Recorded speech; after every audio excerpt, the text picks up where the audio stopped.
1,000 ಜನ ಓಡಾಡ್ತಾ ಇರ್ತಾರೆ. ಹೆಣ್ಮಕ್ಳು ಆಫೀಸಿಗೆ ಹೋಗ್ತಾ ಇರೋರು, ಇನ್ಯಾರು ಸ್ಕೂಲ್ ಮಕ್ಳು ಬ್ಯಾಗ್ ಹಿಡ್ಕೊಂಡು ಕ್ರಾಸ್ ಮಾಡ್ತಾ ಇರೋರು, ಕೊಂಕಲ್ ಮಕ್ಳನ್ನ ಹಿಡ್ಕೊಂಡು ತಾಯಂದ್ರು ಕ್ರಾಸ್ ಮಾಡ್ತಾ ಇರೋದು ಇದೆಲ್ಲ.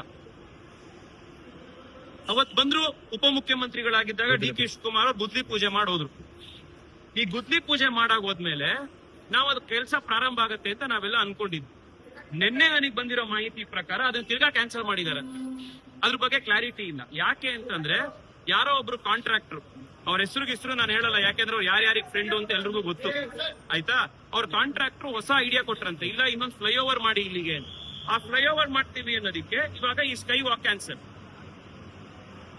ಈಗ ಇದು ಕಾಂಟ್ರಾಕ್ಟರ್ಗೋಸ್ಕರ ಮಾಡ್ತಾ ಇರೋದ ಸರ್ಕಾರ? ಇದು ನೀವು ಶಂಕುಸ್ಥಾಪನೆ ಮಾಡಿ ಬುದ್ಧಿ ಪೂಜೆ ಮಾಡೋದ್ಮೇಲೆ ಅದ್ರದ್ದು ಬೆಲೆ ಏನಾಯ್ತು? ಈ 5 ವರ್ಷ ಆದ್ರೂ 5 ವರ್ಷ ಬೇಕಾಯ್ತು ಇದನ್ನ ಅಪ್ರೂವಲ್ ಮಾಡ್ಸಕ್ಕೆ. ಅಪ್ರೂವಲ್ ಮಾಡಿಸಿ ಸಿಎಂ ಬಂದು ಫುಲ್ ದೊಡ್ಡ ಕಾರ್ಯಕ್ರಮ ಮಾಡಿ ಗುದ್ಲಿ ಪೂಜೆ ಮಾಡಿ ಇದೆಲ್ಲ ಬ್ಯಾನರ್ ಬಂಟಿಂಗ್ ಹಾಕಿ ಎಲ್ಲಾ ಕಾರ್ಯಕ್ರಮ ಆಯ್ತು. ನಾವು ಮಾರನೇ ದಿವಸದಿಂದ ವರ್ಕ್ ಆರ್ಡರ್ ಇಶ್ಯೂ ಕೆಲಸ ಸ್ಟಾರ್ಟ್ ಆಗುತ್ತೆ ಅಂತಂದ್ರೆ ಕ್ಯಾನ್ಸಲ್ ಅಂತೆ. ಯಾಕೆ ಅಂದ್ರೆ ಅದು ಯಾರೋ ಕಾಂಟ್ರಾಕ್ಟರ್ ಐಡಿಯಾ ಕೊಟ್ಟಿದಾರಂತೆ, ಅಲ್ಲಿಂದ ಒಂದು ಫ್ಲೈಓವರ್ ಮಾಡಿ ಅಂತ. ಆ ಫ್ಲೈಓವರ್ ಅಡ್ಡ ಆಗುತ್ತೆ, ಅದಕ್ಕೆ ಇದು ಬೇಡ.